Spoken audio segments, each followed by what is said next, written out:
is Adam, and I'm a 37-year-old truck driver from Fort Worth, Texas. For over 15 years, I've been on the road, hauling loads across the country. I've seen a lot of strange things, but nothing could prepare me for the night that changed everything. It was a chilly evening in late October when I was making a long haul across the Midwest. I pulled into a truck stop just off I-70, looking to refuel and grab a quick bite. The clock read 11:45 p.m., and the place was mostly deserted, with only a few trucks parked in the lot and the flickering lights of the diner casting an eerie glow. As I stepped out of my rig, I noticed a young woman running towards me. She looked disheveled and terrified, her clothes dirty and her face streaked with what looked like dry tears. My first instinct was to turn away, but the fear in her eyes caught me off guard. "Please, you have to help me," she shouted, her voice trembling. "I need a ride out of here. They're after me." I hesitated, taking a moment to assess the situation. "Who's after you?" I asked, trying to keep my voice steady. "I don't know. I just ran. Please, I can't stay here," she cried, glancing over her shoulder as if expecting someone to jump out of the shadows. Something in her desperation compelled me to let her in. "All right, get in," I said, unlocking the passenger door. She climbed inside, and I could see the relief wash over her face as I started the engine. As I pulled out of the truck stop, I tried to calm her down. "What happened?" I asked, glancing over at her. "I was at a party and some guys tried to take me. I managed to escape, but I think they're looking for me," she explained, her voice shaky. Minutes into the drive, I noticed headlights behind us getting closer. A car was speeding up, and my heart began to race. My instinct screamed at me to drive faster, but before I could react, the car swerved into my lane, forcing me to pull over to the side of the road. "What the hell?" I muttered, panic rising in my chest. The car came to a screeching halt beside my truck. The next thing I knew, a group of men jumped out, their faces twisted with anger. I felt a chill run down my spine as I realized I had unknowingly stepped into a trap. "Get out of the truck!" one of the men shouted, and I could see the menace in his eyes. Before I could even process what was happening, the young woman beside me swung the door open and bolted out into the darkness. "Wait, don't leave me," I yelled. But she was already gone, disappearing into the night. The men surrounded my truck, their faces set in grim determination. "You think you can just take her?" one of them growled, his voice low and threatening. I was frozen, my mind racing as I tried to figure out what to do. I had no idea how to handle this. All I could think about was that I needed to get away. Suddenly, one of them reached for my door, and I hit the gas, nearly running him over as I sped away from the scene. My heart was pounding in my chest as I drove, adrenaline coursing through my veins. I didn't stop until I reached the nearest police station, my hands shaking as I burst through the doors. I reported everything, my voice trembling as I recounted the events of the night. The officers took my statements seriously, but I could see the skepticism in their eyes. They assured me they would look into it, but deep down, I knew the girl was gone, and those men would likely never be found. Weeks passed, and I couldn't shake the memory of that night. I replayed it over and over in my head, wondering what had happened to her. Had she made it to safety, or was she still out there in danger? I learned to be more cautious on the road after that. The open highway, which once felt like freedom, now felt like a trap. I couldn't help but feel haunted by the girl's terrified eyes, and the realization that sometimes people aren't what they seem. That night changed me. Every time I hear a car pull up beside me or see someone in distress, my heart races, and I remember the choice I made. I had tried to help, but in the end, I had become part of something I didn't understand. It's a lesson I'll never forget. Sometimes the road can lead you to places you never wanted to go.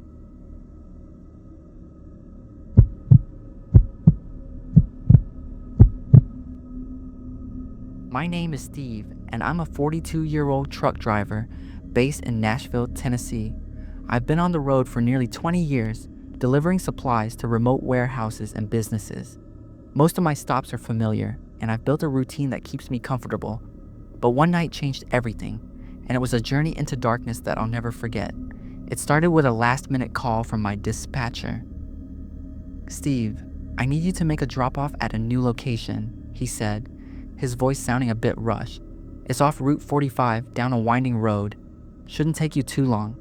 I felt a twinge of unease, but I shrugged it off. I've been to plenty of strange places before. I loaded up my truck with the supplies, heavy boxes filled with everything from cleaning products to food and water. As I set off, the sun began to dip below the horizon, and the darkness crept in like a thick fog. The road twisted and turned, surrounded by dense trees that loom overhead. I followed the GPS directions, but as I drove deeper, I started to feel a sense of foreboding. The address I was headed to didn't look familiar at all. It was almost eerie, with no other cars on the road, and the only sound being the rumble of my truck's engine. After what felt like an eternity, I finally pulled up to the supposed drop-off location. It was an old warehouse, but it looked completely abandoned. The windows were boarded up, and there was no sign of life anywhere. I stepped out of my truck, the cold night air hitting me like a slap in the face. "Hello?" I called out, hoping someone would respond, but there was only silence. I decided to unload the boxes anyway, thinking maybe I could find someone inside. I started taking the supplies out of my truck when, suddenly, I heard footsteps behind me. My heart raced as I turned around to see a group of men emerging from the shadows. They looked rough, with grim expressions on their faces, and I could feel the tension in the air. "Hey, what are you doing here?" one of them shouted, stepping forward. I froze, realizing I was in trouble. "I'm just dropping off supplies," I stammered, trying to keep my voice steady. "Is someone here?" They didn't respond. Instead, they approached me menacingly, their eyes locked on the truck. "Hand over everything in that truck," another one demanded, his voice low and threatening. Panic surged through me, and instinct kicked in. I knew I had to fight for my life. I grabbed the nearest box and swung it at the closest man, catching him off guard. He stumbled back, and I took my chance. I dashed toward my cab, fumbling with the door handle as I heard them shouting and running after me. I managed to slam the door shut and lock it just in time. The men pounded on the truck, their fists hitting the metal like a drum.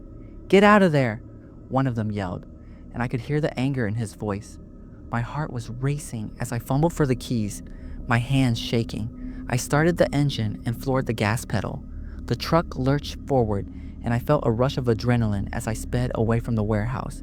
I could see the men in my rearview mirror, growing smaller as I drove down the winding road. I didn't stop until I reached the nearest gas station, where I pulled over, gasping for breath. The next day, I reported the incident to the police. They were skeptical, but I explained everything. The strange drop-off location, the men, and the fear I felt. They took my statement and promised to look into it, but when they checked the address, they found that it didn't exist. There was no warehouse, no record of any business there. I left the station feeling shaken and confused. I had narrowly escaped something horrible, but I still couldn't shake the feeling that I had stumbled into a dangerous situation. It haunted me for weeks. Every time I made a delivery after that, I felt a knot in my stomach.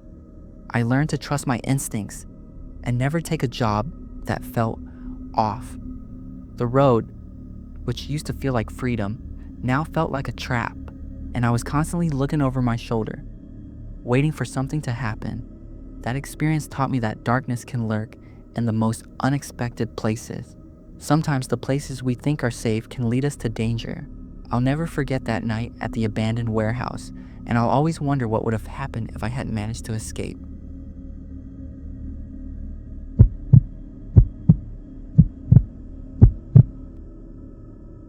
My name is Larry, and I'm a 48-year-old truck driver with over 20 years of experience on the road. I've seen just about everything you can imagine while hauling loads across this vast country. But there's one night that still haunts me. It was a night I'll never forget, and it all happened at mile marker 120 on a deserted highway in Nevada. I was used to night hauls, driving long hours with only the hum of my truck and the glow of the headlights to keep me company. But something about that stretch of highway always unnerved me. Maybe it was the desolation or the occasional road signs, warning of dangerous wildlife. Either way, I always felt a twinge of anxiety when I passed that mile marker. On this particular night, it was around 2 a.m., and the moon was high in the sky, illuminating the road ahead.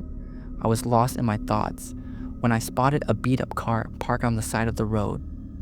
The driver was waving frantically, and my gut instinct told me to keep driving, but there was something about the man's wild gestures that pulled at my conscience.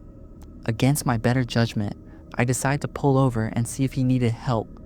As I stepped out of my truck, I noticed the man looked extremely distressed. His clothes were disheveled, and there were beads of sweat on his forehead, despite the cool night air.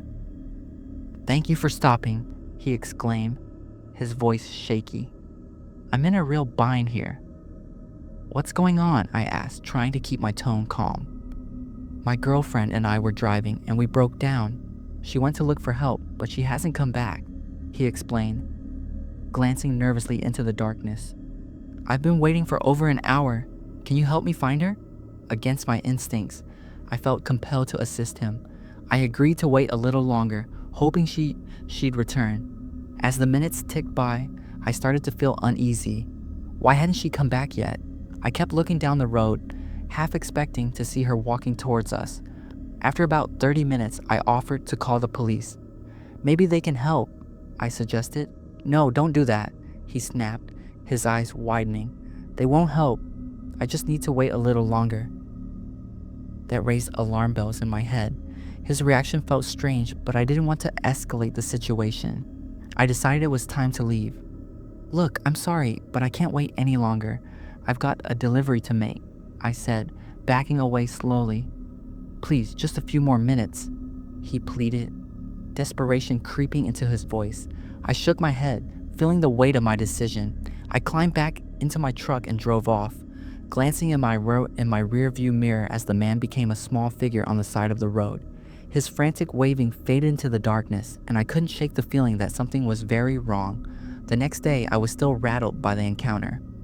As I delivered my load, I heard news reports about a string of disappearances along that stretch of highway. My heart sank as I listened. The police were looking for a man who matched the description of the driver I'd seen. They had linked him to several missing persons cases, and no bodies had ever been found. I felt a cold sweat break out on my forehead. Had I really crossed paths with a killer? The weight of knowing that I had left that man on the roadside gnawed at me. What if I had called the police? What if I had insisted on staying with him? Days turned into weeks, and I couldn't stop thinking about that night. I replayed every moment in my head, wishing I could go back and change my decision. I had always prided myself on being a good Samaritan, but this time, I felt like I had failed. Every time I drove past mile marker 120, a chill ran down my spine. I became hyper aware of my surroundings, constantly looking for the signs of danger. The road that once felt like home now felt like a trap, a place where darkness lurked, waiting to pounce. To this day, I don't know what happened to that man's girlfriend or what his true intentions were. The thought of it haunts me, reminding me that sometimes the kindest gesture can lead you into the depths of darkness. I learned the hard way that not every person you meet on the road is what they seem, and sometimes it's better to trust your instincts and keep driving.